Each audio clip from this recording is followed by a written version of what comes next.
3절 MSA 사례.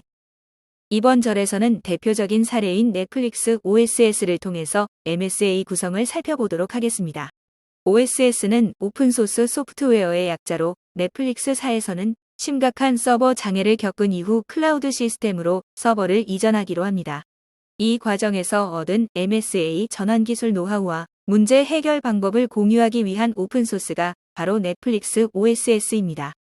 넷플릭스란 세계 2억 명이 넘는 가입자를 보유한 동영상 스트리밍 서비스를 제공하는 글로벌 OTT 기업입니다.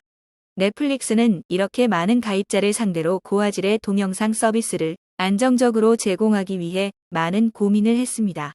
또한 넷플릭스는 2007년에 심각한 데이터베이스 손상으로 3일간 서버 장애를 겪어 사용자들의 신뢰성이 있고 수평 확장이 가능한 클라우드 시스템으로 이전할 필요성을 더욱 느꼈습니다. 단순한 플랫폼 이전만으론 불가능하다고 여기고 MSA를 통해서 이를 해결하고자 했습니다. 이 해결책에 대한 결과물이 바로 넷플릭스 OSS입니다. 추가적으로 넷플릭스는 2012년 유레카, 히스트릭스 리본, 줄 등을 오픈소스로 공개하였습니다. 넷플릭스는 마이크로 서비스 간 인터페이스 이슈 해결을 위해 어떠한 장치들을 이용할까요? 보시는 그림은 넷플릭스 마이크로 서비스 아키텍처입니다. 왼쪽부터 외부 호출용 로드 밸런서 LB가 있습니다. 이를 통해 줄로 들어가게 됩니다. 줄은 넷플릭스가 개발한 스프링 클라우드 넷플릭스에 특화된 API 게이트웨이입니다. API 게이트웨이는 사용자 요청을 적절한 서비스로 프록시 혹은 라우팅하는 MSA의 컴포넌트입니다. 히스트릭스는 애플리케이션이 외부 시스템으로 인한 서비스 지원과 장애에 대한 내성을 갖게 해주는 라이브러리입니다. 히스트릭스 핵심 기능은 서킷 브레이크입니다. 서킷 브레이크는 일상생활에서 과전류 발생 시에 회로를 차단하는 기능을 말합니다. MSA에서는 API 서버 간 통신 시 상대 서비스에서 이상을 감지하면 즉시 통신을 중단하는 것을 의미합니다. 그리고 문제가 있던 서비스를 격리하며 이후 문제가 해결될 때까지 별도의 스레드에서 밀린 작업을 수행하거나 호출수를 제한하여 반복적으로 호출하지 않는 기능입니다. 유레카는 MSA에서 서비스들을 동적으로 확장 또는 축소합니다. 그럴 때마다 운영자가 하나하나 인스턴스를 관리하기가 어려운데요. 그래서 다양한 인스턴스 상태를 운영자가 일일이 관리하는 것이 아닌 동적으로 관리하도록 도와주는 것이 유레카입니다. 이 유레카를 사용하면 등록된 모든 서비스들의 정보, 예를 들어 호스트네임, IP 포트 등이 레지스트리로 관리되고 접근 정보를 요청하는 서비스의 목록을 제공합니다. 접근 정보를 요청하는 서비스는 유레카 클라이언트입니다. 보시는 아키텍처와 같이 유레카는 유레카 서버, 유레카 클라이언트로 구성됩니다. 다음으로 리본은 클라이언트 사이드 로드 밸런서입니다. 기존의 모놀리틱에서는 부하 분산을 위해 L4 스위치와 같은 하드웨어 장비를 앞단에 두고 트래픽을 여러 서버로 분산하였습니다. 그러나 넷플릭스 MSA에서는 중간에 스위치와 같은 하드웨어 장비를 거치지 않고 클라이언트가 직접 로드 밸런싱을 수행합니다. 이때 클라이언트가 모든 서버에 대한 연결 정보를 가지고 있어야 하며 클라이언트가 직접 상대 서버가 살아있는지 체크해야 합니다. 여기서 말하는 클라이언트는 PC나 모바일이 아닌 MSA에서 다른 서비스를 호출하려는 클라이언트 서비스를 의미합니다. 보이는 그림은 실제 넷플릭스 MSA 시스템의 호출 모습입니다. ELB, 즉 엘라스틱 로드 밸런서와 줄 게이트웨이 뒤에 플레이백이라는 레거시 계층이 있으며 중심에는 API 게이트웨이인 넷플릭스 API가 있습니다. 중심 서비스들은 고객에 대한 요청을 이행하기 위해 모든 다른 서비스를 호출합니다. 중심 서비스들은 엣지 서비스라고 부르며 이를 지원하는 DRM과 같은 몇 가지 보조 서비스가 있습니다. 오른쪽 영역은 미들 티어와 플랫폼 서비스라고 하며 서비스가 전반적으로 기능할 수 있도록 하는 중간 계층 및 플랫폼 서비스입니다. MSA의 구조에서 수많은 서비스들이 수없이 통신하며 작동한다는 것을 이 그림으로 알 수 있습니다. 이제 주요 넷플릭스 OSS를 하나씩 살펴볼까요? 유레카는 서비스 디스커버리 및 레지스트리로서 동적으로 변하는 서비스 인스턴스를 호출할 수 있도록 서비스 생성 정보를 제공 및 관리하는 서비스입니다. 유레카는 유레카 서버와 유레카 클라이언트로 구성됩니다. 유레카 클라이언트는 자신의 메타 정보, 예를 들어 IP나 포트 등을 유레카 서버에 등록하는 방법으로 통신할 수 있습니다. 유레카 서버는 각 클라이언트로부터 30초마다 허트비트를 수신받아 클라이언트 헬스 체크를 관리하게 됩니다. 앞서 살펴본 것처럼 유레카는 서비스 디스커버리 및 레지스트리입니다. 그렇다면 서비스 디스커버리는 무엇일까요? MSA의 경우 인스턴스가 클라우드 환경에서 오토스케일링으로 인해 동적으로 생성되거나 컨테이너 기반의 배포로 인해 서비스의 접속 정보가 동적으로 변경됩니다. 다시 말해서 클라우드 환경에서의 오토스케일링, 업그레이드, 확장으로 인해 서비스의 접속 정보가 동적으로 변하게 되는데 이때 서비스의 접속 정보를 알아낼 수 있는 기능이 필요합니다. 그리고 이를 가능하게 하는 것이 서비스 디스커버리입니다. 서비스 디스커버리 방식은 각 클라이언트 사이드 디스커버리와 서버 사이드 디스커버리가 있습니다. 클라이언트 사이드 디스커버리는 각 서비스의 클라이언트가 서비스 레지스트리에 접속 정보를 등록하는 방식입니다. 대표적으로 유레카가 있습니다.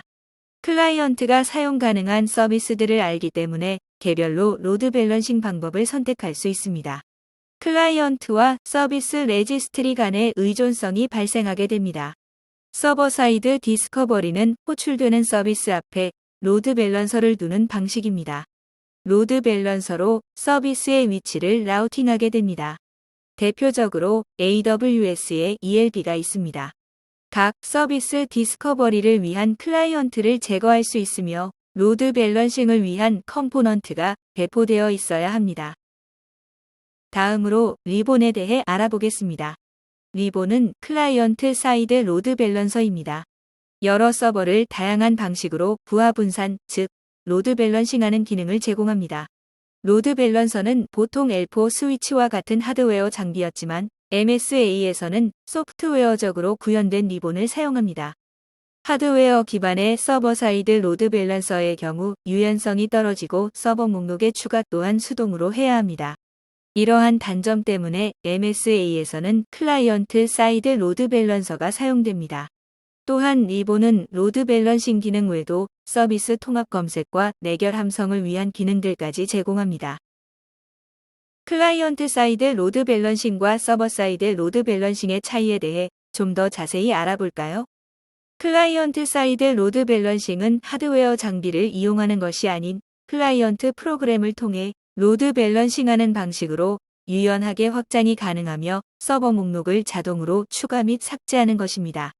반면 서버 사이드 로드 밸런싱은 물리적인 하드웨어를 통해 로드 밸런싱하는 방식이며 물리적인 하드웨어로 장비를 사용하기 때문에 비용이 많이 소모되며 유연성이 감소되고 서버 목록도 수동으로 추가해야 한다는 차이점이 있습니다. 이어서 리본의 구성 요소 및 기능을 살펴볼까요? 리본의 구성 요소는 서버 리스트, 룰, 핑, 리트라이가 있습니다. 먼저 서버 리스트는 로드 밸런싱 대상 서버 목록을 의미합니다. 설정을 통해서 정적으로 설정할 수 있으며 유레카 등을 기반으로 동적으로 설정하는 것도 가능합니다. 룰은 요청을 보낼 서버를 선택하는 규칙입니다.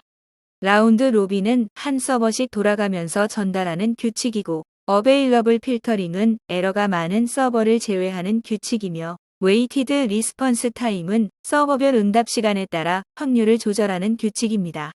핑은 서버 리스트가 살아있는지 체크하는 기능입니다. 정적, 동적 서버 목록 모두 사용 가능합니다. 마지막으로 리트라이는 서버에게 응답받지 못했을 경우 다 동일한 서버로 다시 시도하거나 다른 서버로 재시도하는 기능입니다. 다음, API 게이트웨이 역할을 하는 줄에 대해 알아보겠습니다. 넷플릭스 OSS는 API 호출 시 줄을 통해 단일 엔드포인트를 제공합니다. 줄은 동적 라우팅, 모니터링, 탄력성, 보안 등을 위한 기능을 제거하는 L7 애플리케이션 게이트웨이입니다. 단순한 라우팅 이외에도 요청과 응답을 동적으로 가로채 HTTP 메시지를 다룰 수 있는 필터링 기능을 함께 제공합니다.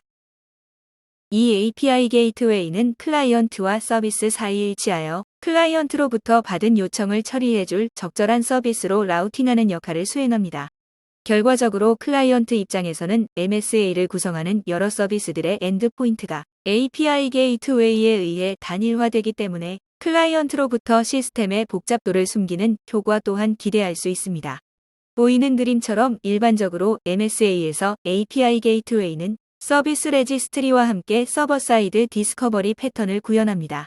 이와 같은 구조에서 API 게이트웨이는 클라이언트의 요청을 처리해준 가용 상태의 서비스 네트워크 주소를 서비스 레지스트리에 지뢰하여 해당 서비스를 호출하게 됩니다. 그림의 흐름을 보면 우선 클라이언트가 요청을 보냅니다.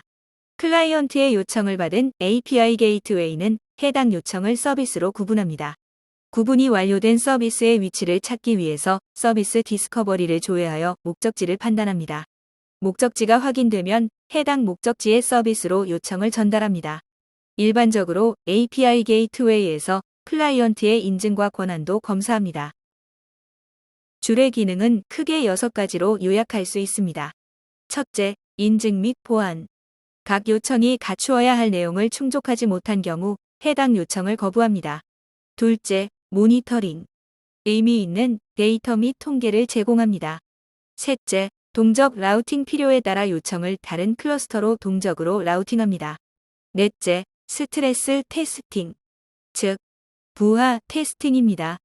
신규 추가 서비스 또는 백엔드의 트래픽을 점진적으로 증가시키는 방식으로 부하를 유발할 수 있습니다. 다섯째, 로드 쉐이딩. 각 유형의 요청에 대해 제한 이상의 요청이 발생할 경우 초과하는 요청은 제한하는 기능입니다. 마지막은 정적인 응답 처리 기능입니다. 특정 요청에 대해서는 백엔드에 트래픽을 보내는 대신 즉시 응답하도록 구성하는 기능입니다. 앞서 언급한 것처럼 줄은 단순한 라우팅 이외에도 요청과 응답을 동적으로 가로채 HTTP 메시지를 다룰 수 있는 필터링 기능을 제공합니다. HTTP 요청은 아래와 같이 목적에 따라 크게 4가지 필터로 분류할 수 있습니다. 첫 번째, 프리필터, 사전 필터입니다. 줄에서 서비스에 대한 요청이 발생하기 전에 실행됩니다. 요청 메시지의 형식을 확인하거나 사용자가 인증 및 인가되었는지 확인하는 기능 등을 구현하는 필터입니다. 두 번째, 포스트 필터, 사후 필터입니다. 서비스를 호출하고 응답을 받은 후 실행됩니다. 응답을 로깅하거나 에러 처리, 민감한 정보에 대한 응답을 감시하는 데 사용됩니다. 세 번째, 라우팅 필터, 경로 필터입니다. 대상 서비스가 호출되기 전에 호출을 가로채는 데 사용됩니다. A/B 테스팅과 같은 동적 라우팅 구현에 사용됩니다. 네 번째, 에러 필터는 사전, 사후, 경로 페이지에서 에러가 발생될 경우 호출되는 필터입니다. 지금까지 넷플릭스 OSS를 통해 MSA가 도입된 대표 사례를 알아보았습니다.